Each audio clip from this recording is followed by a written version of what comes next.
Sou Adélia Maria Voellner. Nasci num dia de rigoroso inverno curitibano, 20 de junho de 1940. Não era só o inverno que era rigoroso. Naquele tempo, o rigor era da guerra. Tanto é que eu muitas vezes digo que sou filha da guerra.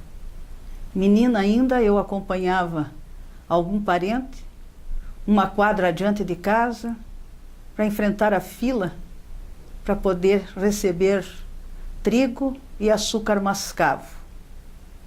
Mas nessa época da guerra, o que mais eu acredito me impactou foi a minha descendência. Meu pai, filho de meu avô alemão, Voellner, minha avó italiana. Voellner, naquele tempo, o alemão era perseguido, todos. Ninguém podia falar em alemão em casa. E meu avô tinha o hábito de cumprimentar, de falar alguma coisa em alemão. Mas aquilo ficou como uma ameaça. Quando alguém, por descuido, falava alguma coisa em alemão, já vinha a repreensão. Não fale, pode ser preso. Eu acho que em função disso, mesmo mais tarde, quando meu avô tentava me ensinar alguma coisa em alemão, eu realmente não conseguia aprender. Tenho facilidade para línguas, mas não consigo me dedicar a nenhuma. Acho que essa impressão da guerra ficou marcada. Mas, enfim, o tempo passou, a guerra também, os dias foram diferentes. E minha avó italiana, bonachona, praticamente analfabeta, mas era de uma sabedoria, de uma generosidade, de um acolhimento impressionante. Tinha meu nome, e bem que eu gostaria de ser como vó Adélia, com todo o seu calor humano. Minha mãe, Yolanda, filha de ingleses, meu bisavô, e minha avó, descendente de portugueses e também dos nossos indígenas. Ela sempre contava que a antepassada dela havia sido sequestrada por um português indígena da tribo Tingui. Eu depois, mais tarde, fiz alguma pesquisa e descobri algumas coisas bem interessantes a respeito dessa descendência indígena. Então, o que eu vejo é que eu tenho uma miscelânea, né, de descendências que me tornam mais ligada, com algum interesse, alguma curiosidade a respeito das famílias. Tanto é que há alguns anos eu escrevi o livro Para Onde Vão as Andorinhas. Para Onde Vão as Andorinhas é um relato histórico, sim, mas principalmente um relato das características afetivas, éticas dos meus avós, que eu recebi, e a eles eu agradeço por tudo que aprendi. Saúde, respeito, educação, e são coisas que a gente sente profundamente dentro da alma e que ajudam a enfrentar as situações do dia a dia. Nasci numa família, não vou dizer pobre, mas uma família humilde. E lá pelos meus 8, 9 anos, comecei a trabalhar com meu pai. Meu pai, Osvaldo, era sócio de um outro Osvaldo numa panificadora. Antigamente não havia essa profusão de panificadoras, era uma ou outra, e os padeiros, os entregadores, iam de madrugada na padaria, pegar os pães e distribuir para os armazéns, ou para algumas casas também particulares. Meu pai não conseguiu ninguém que o ajudasse, nenhuma criança, lá fui eu, a partir dos meus 8, 9 anos, levantando de madrugada com ele para fazer entrega de pães. Chegávamos em casa perto da hora do almoço, eu me aprontava para ir para o colégio. Voltava do colégio, jantava, ia dormir, porque tinha que levantar de madrugada. E assim foi a minha vida até a mocidade. Mas da infância, apesar desse trabalho todo, e às vezes até era divertido, nem sempre, às vezes com muita chuva, geada, cansaço, sono, mas havia duas coisas que eu era apaixonada quando era criança. Uma delas, um tico-tico, o triciclo que eu ganhei e que eu dirigia com uma paixão e precisão. No armazém do meu avô, eu brincava com aquele tico-tico, com o triciclo, e meu pai encostava duas varetas, uma do lado de cada roda traseira do tico-tico. Eu saía dali, dava uma volta, mirava bem no meio das varinhas e passava com a bicicleta. Ficava feliz porque eu não passava em cima de nenhuma.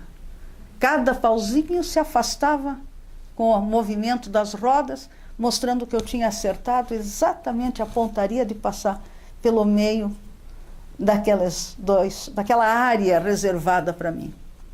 Então isso era um desafio e eu fazia como se fosse quase um teatro daquilo, mostrando que eu sabia dirigir. E outra coisa que me fascinava eram os livros. Eu tinha 5 anos quando minha mãe me levou para tirar uma fotografia. Naquele tempo não tinha celular. A gente se aprontava no aniversário para ir no fotógrafo tirar fotografia. E lá fui eu com minha mãe.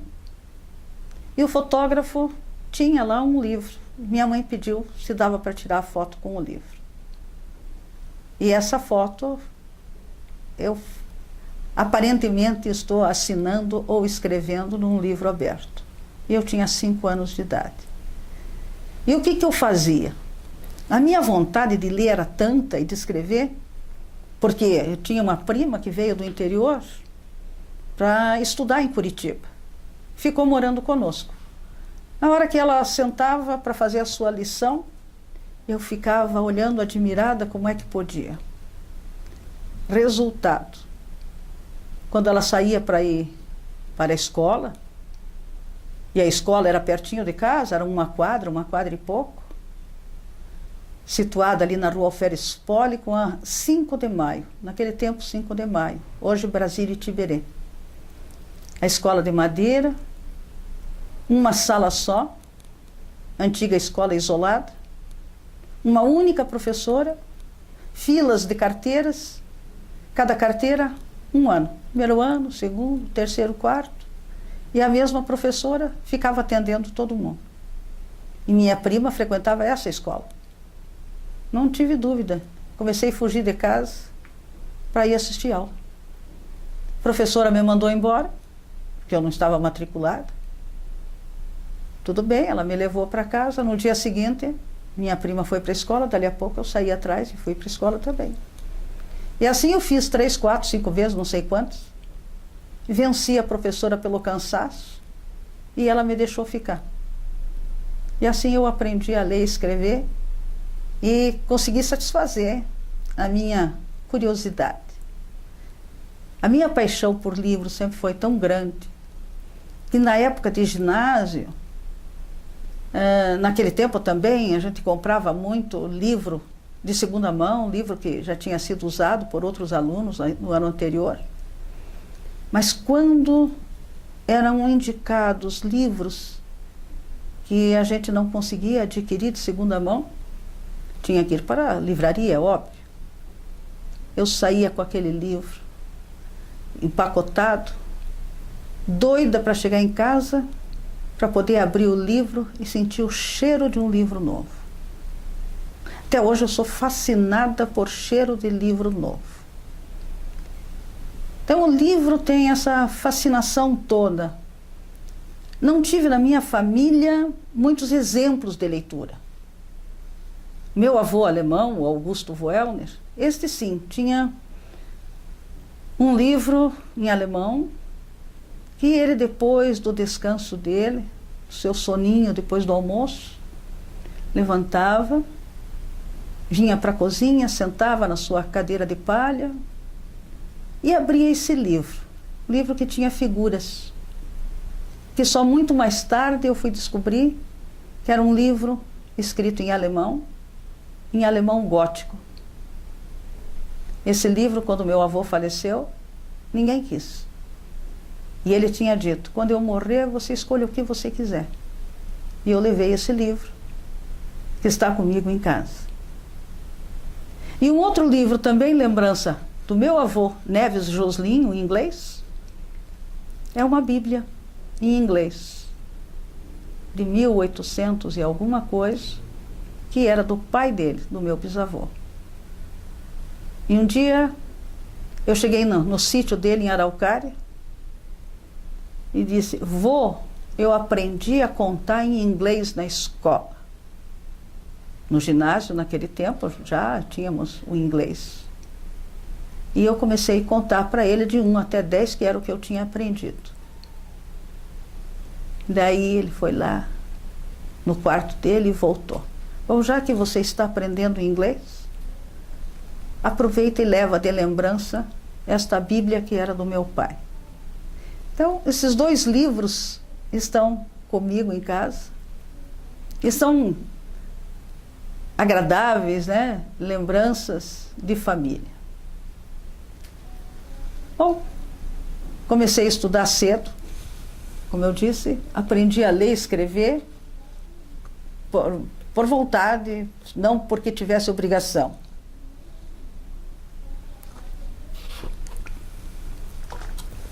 Fui para o ginásio no Instituto de Educação. Terminei o ginásio, fui fazer o científico no Colégio Estadual do Paraná. Optei pelo curso científico. E aí, cursei só 2 anos. Não tranquei matrícula, nada, porque noivei. Naquele tempo, o que se dizia era o seguinte: mulher não precisa de estudo. Para que estudar? Mulher tem que ser boa dona de casa. E eu, menina, acabei casando cedo, com 16 anos. Larguei os estudos.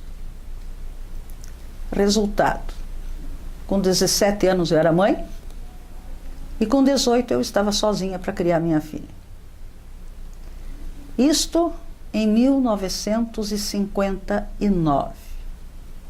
Bem, naquele tempo, uma mulher ser separada do marido era um atentado, era uma agressão à família. Isto quando ambos separavam ou o marido deixava a mulher, mas no meu caso foi pior ainda, porque eu saí de casa. Botei minha filha num carrinho de nenê, fechei a porta da casa e fui embora. Sem emprego, sem estudo. Fui para a casa de uma tia, depois fui para a casa dos meus pais. Comecei a trabalhar para poder sustentar a minha filha. Não foi fácil, porque mulher que estava separada do marido, como eu disse, era taxada do que se pode imaginar de pior, era carimbada. Então foram anos assim muito difíceis para superar toda essa pressão, até da própria família. Mas como tudo na vida tem seu tempo, tudo passa, tudo se modifica. Eu depois consegui fazer concurso para a rede ferroviária, comecei a trabalhar em 1960. Entrei como auxiliar de escritório, fiz concurso, passei e fui trabalhar no escritório. Um belo dia, indo para o escritório, uma vizinha, uma moça tinha vindo morar recentemente do lado de casa e perguntou se eu estudava. Eu disse para ela que não, que eu tinha parado, tinha interrompido meus estudos. Ela disse: eu vou fazer o vestibular para magistério. Não quer voltar a estudar? Aí nós teremos companhia à noite para voltar. Eu me empolguei, acabei fazendo minha matrícula e fiz adaptação para o curso de magistério. Terminei magistério e eu sempre digo que a vida às vezes me oferece algumas coisas que eu Não consigo entender, nem quero entender. Tenho que aceitar e agradecer a Deus por isso. Quando eu tinha terminado a escola normal, surgiu na Faculdade Federal o curso de Direito à noite. Na Federal só existia o curso durante o dia. O curso de Direito à noite existia em faculdade particular que eu não tinha condição de pagar. Trabalhava o dia todo. Eu arrisquei, fui fazer, por insistência de 2 colegas de trabalho, eu fui fazer o vestibular da Faculdade de Direito, em 1968.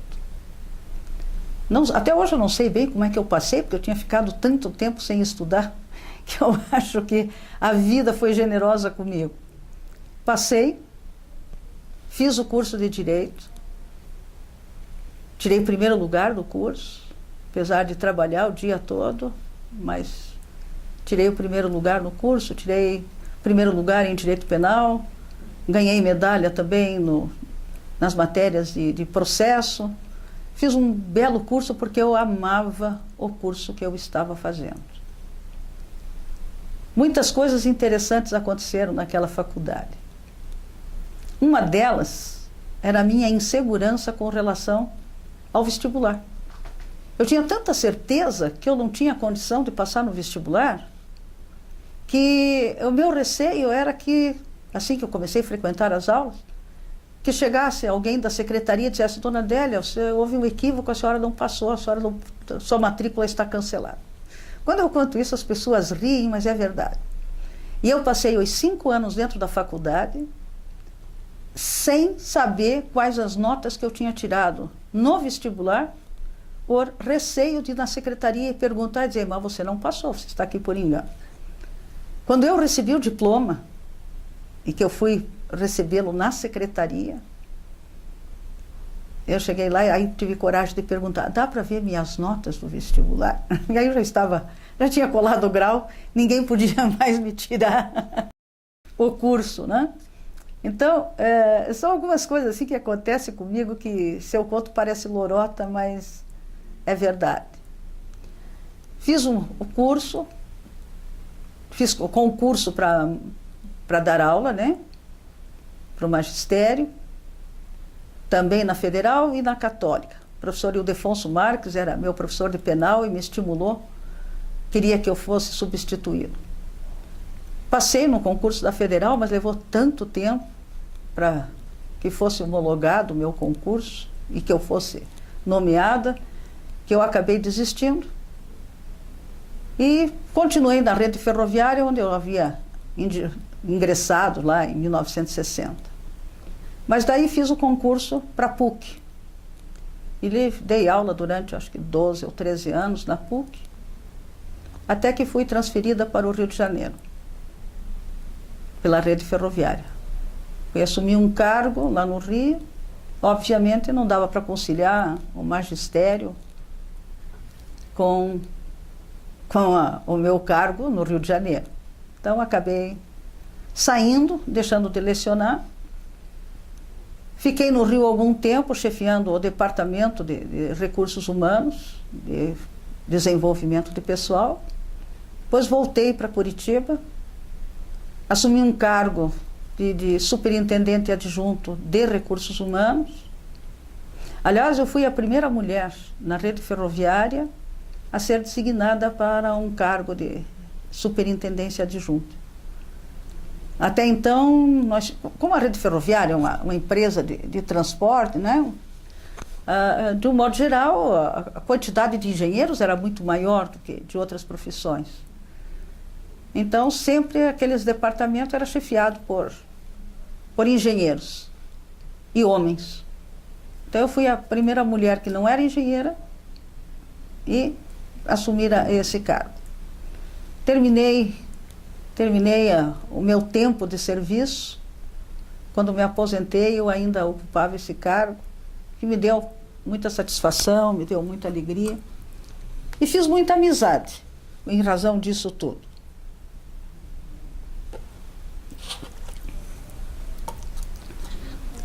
Nesse meio tempo, enquanto eu trabalhava, enquanto eu estudava, eu sempre escrevia, desde pequena. Eu lembro que no ginásio, devia ter meus 10 anos por aí, tinha uma colega de turma, Maria da Luz. O nome é significativo, Luz. Um dia, ela na sala de aula com o professor Mazarotto, ela levanta e diz: professor, monsenhor, o senhor me permite que leia um poema que eu fiz para Nossa Senhora? E ele, lógico, permitiu. Quando ela leu o poema, eu sentada do lado dela, fiquei fascinada, olhando para ela. Mas será que foi ela que escreveu? No intervalo de aula eu perguntei: Maria da Luz, foi você? Você mesmo que escreveu isso tão bonito? Ela é um soneto. Eu lá sabia o que era soneto. E como é que a gente faz? Fazendo, ora, e sacudiu os ombros assim na maior displicência. E eu fui para casa e comecei a escrever. Já que pode escrever, fazendo hora, eu comecei a escrever. E eu comecei a escrever poesia assim. Das poesias daquele tempo eu não tenho nada. Então não dava valor, destruía tudo. Não guardei nada. Quando casei, perdi tudo. Depois, com a separação, claro que a emoção ficou muito mais intensa. E os sentimentos, claro, ficaram mais fortes. As dores mais sentidas. E esse sempre é um grande motivo para todo mundo, todo jovem, começar a escrever, né? Escrever seus poemas. E eu voltei a escrever. Cheguei a publicar um livro em 1963, O Balada do Amor que se Foi. Não precisa nem dizer porquê, não é? E o interessante naquele tempo, que, claro, eu não tinha condição financeira para editar um livro. Mas havia, na antiga escola técnica, hoje Universidade Tecnológica, mas naquele tempo Escola Técnica Federal do Paraná, e eles tinham um curso profissionalizante para alunos que queriam aprender o trabalho de tipografia, impressão de livros, boletins, essa coisa toda. O que eles faziam? Os autores que tivessem interesse se inscreviam, ficavam esperando a oportunidade, o autor fornecia a datilografia, o material, claro, naquele tempo não era não tinha impressora nem nada, era tudo feito à máquina de datilografia. O autor fornecia o papel, fornecia a cartolina para a capa e fornecia também o clichê. Clichê, que era, as pessoas hoje nem sabem o que é o clichê, mas era uma chapa de metal pregada num pedaço de madeira que imprimia o desenho de capa. Então a gente levava isso, eles incluíam na fila e no momento que chegasse a vez, imprimiriam uma quantidade de livro não grande. Então a tinta e a mão de obra era dada pela escola técnica. E assim os alunos aprendiam, na prática, o trabalho de impressão. Meu primeiro livro, Balada do Amor que se Foi feito assim. O segundo também, Nhanduti, foi feito assim. Aí o curso acabou, eu acho que acabou, não sei se o critério, não me lembro, mas o Senai passou a fazer esse tipo de trabalho com as suas turmas do curso profissionalizante. E lá eu fiz a poesia trilógica. Então meus livros iniciais foram feitos assim. Mas eu nunca parei de escrever. Então, estou há muitos anos só poesia. Depois, escrevi essa história da minha família, que eu falei, Para Onde Vão as Andorinhas. Fiz um ensaio, escrevi um ensaio sobre a grande poetisa paranaense que poucos conhecem, Graciete Salmon, excelente. Escrevi mais alguma coisa em prosa, alguns livros em prosa, mas sempre o meu forte mesmo foi a poesia.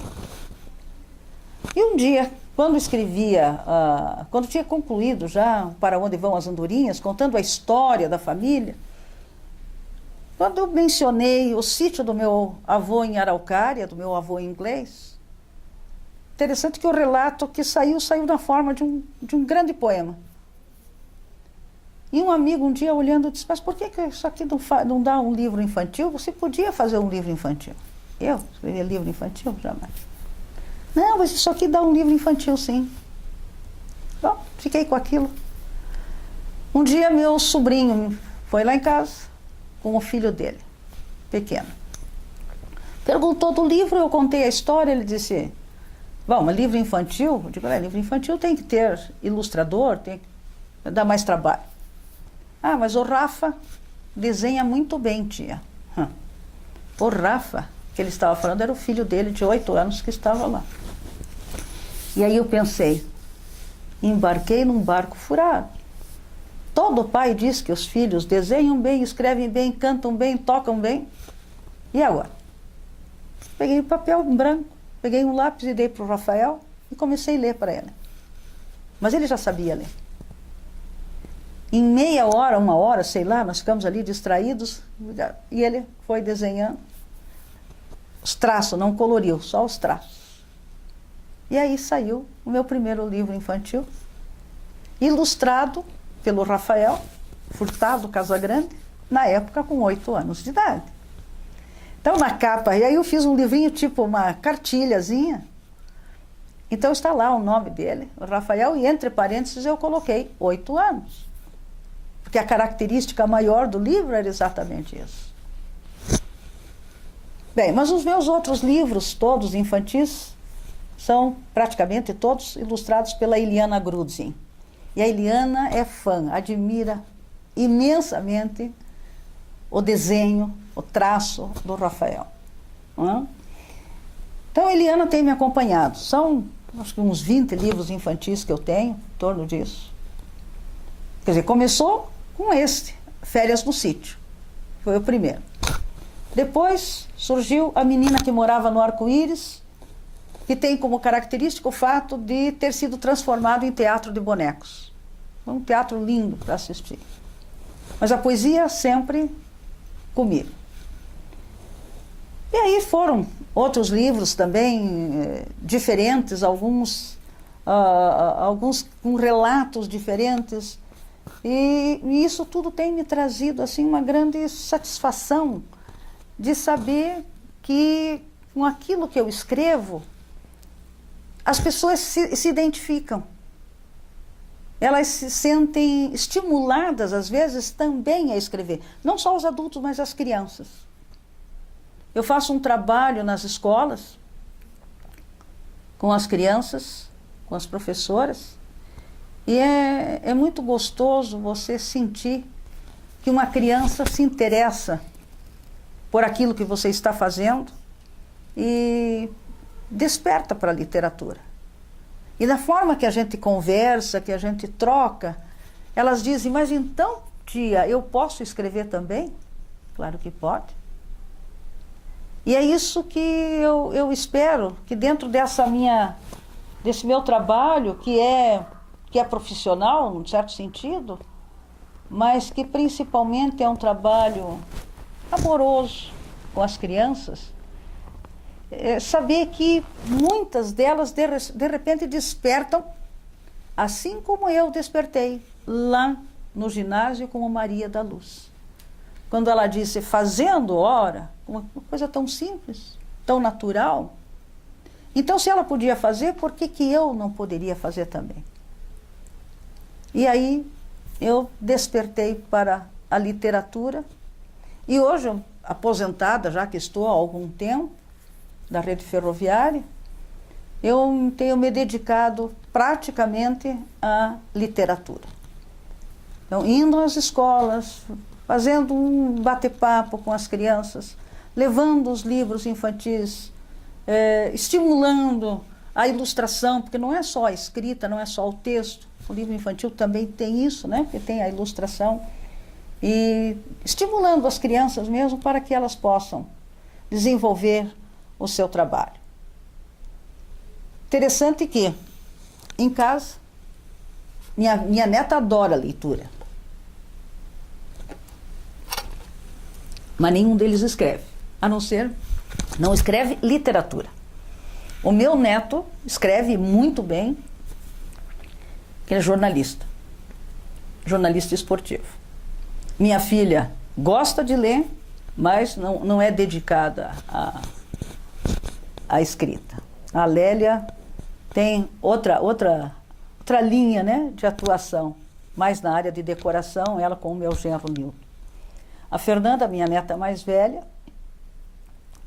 tem a sua fixação em romance e lia muito pouco. De repente, quando ela descobriu a literatura, se empolgou e não para. Onde ela vai, ela tem suas histórias para ler. E o Ricardo, como eu disse, é jornalista esportivo, escreve muito bem, tem uma capacidade de síntese muito grande. Então eu tenho que agradecer, né? Porque a vida me deu algumas oportunidades que, de repente, se eu fosse lembrar de detalhes, de coisas que aconteceram na minha vida, eu iria cansar vocês todos ouvindo. Mas eu acho que eu tenho só que ser grata pela estrutura familiar que recebi, pelos exemplos de família que eu recebi, pela filha que eu tenho, pelos netos, né? Que me dão satisfação, que me dão seu afeto, me dão seu respeito, que me adulam, né, muitas vezes. E na minha idade, um pouquinho de adulação começa a fazer bem. Que até pouco tempo atrás eu só trabalhava, né? Então, hoje em dia eu me dou o direito de curtir um pouco mais as coisas mais suaves da vida. Talvez por isso é que eu tenha me dedicado tanto ao trabalho com as crianças. Então, quando alguém me pergunta por que você escreve, o que você sente, por que você escreve livros infantis? Aí eu digo assim, eu acho que através das histórias que eu crio, é como se eu estivesse vivendo complementando, digamos assim, aquilo que eu não vivi na infância, porque eu comecei a trabalhar muito cedo. Então é como se as histórias infantis, esse mergulho que eu dou na vida das personagens infantis, é como se eu estivesse retomando um pouco daqueles sonhos de criança, que talvez eu não tivesse me permitido nem sonhar, não sei, não é? Porque eu não lembro. Lembro muito poucas coisas de criança, mas é como se eu vivesse a minha infância agora, nesta idade. Então, eu só tenho que agradecer porque é uma forma de retomar o lado agradável da vida, estar sempre retomando esse lado mais suave, né? Esse lado mais espontâneo, mais autêntico, porque a criança tem isso. Então, quando uma criança vem numa sala de aula trazer uma mensagem, pedir um abraço, dar um sorriso, você sabe que aquilo está saindo da alma dessa criança, do coração dessa criança. Então, sempre que eu comento com quem escreve ou com professores, eu enfatizo isto, que aliás eu aprendi com a Helena Collodi. A responsabilidade do artista, a responsabilidade de quem escreve é muito grande. Que ela dizia, a palavra tem uma força enorme. Ela é pior do que uma arma, porque ela pode prejudicar multidões. Uma palavra mal colocada, um texto mal colocado, uma mensagem dita de forma equivocada, pode levar a muitas desgraças. E pode também, por outro lado, elevar a pessoa, pode recuperar uma pessoa, pode trazer a pessoa uma nova luz na vida. Assim como Maria da Luz, quando eu era menina, né, me deu essa luz da poesia. Quantas vezes uma palavra, um gesto nosso pode acender a luz do caminho de alguém? Então, quando eu falo com as crianças, eu tenho sempre, instintivamente, né, e dentro de mim, esta vontade de colocar para elas o que é de melhor dentro da mensagem de vida, para que elas possam ter um caminho realmente correto, usando o seu dom para um lado positivo. Então, talvez seja um exagero meu, mas é assim que eu fui criada, com esse senso, e com isto que eu reforcei com as palavras da Helena Collodi. Então, a mensagem da Helena, nos contatos que a gente tinha, quando nós trocávamos ideias sobre alguma coisa, havia sempre essa palavra carinhosa, essa palavra de força, essa palavra suave, essa palavra que trazia sempre um impulso de vida, mas um impulso de vida positiva, de vida amorosa, de exemplo de vida. Helena, para mim, foi um exemplo de vida como pessoa e como autora também, como poetisa. Tive o prazer de... Acho que um dos grandes prazeres de um privilégio que eu tive foi de conviver algum tempo com a Helena. Então eu tenho que agradecer a ela, agradecer Maria da Luz lá na escola, agradecer a família e agradecer as pessoas, essas crianças com as quais eu falo, com as quais eu mantenho contato, porque elas são o meu estímulo para continuar fazendo alguma coisa a mais, para não parar. Espero que a idade não me limite, que eu continue sempre, não tendo a idade física para me limitar, mas tendo uma idade de alma, idade de coração, que essa não tem idade. E eu acho que por aí é que eu tenho que dizer que a minha palavra de gratidão a toda essa gente. São muitos. Dizer um nome de outro não dá. Melhor é deixar um agradecimento a todas as pessoas que convivem comigo, que me estimulam, com as quais eu sempre aprendo. Que a vida é uma eterna aprendizagem. Sempre. Aliás, tem uma amiga minha que dizia assim: tudo que nos acontece, de bom ou de mal, é uma demonstração de amor divino em nosso benefício. Aproveite todas as lições, sejam elas sofridas ou não, ou agradáveis. Mas sempre tem alguma coisa que lá na frente a gente vai entender e dizer assim: puxa vida, que bom que aconteceu. E é isso que a gente tem que agradecer à vida, essas possibilidades todas que acontecem.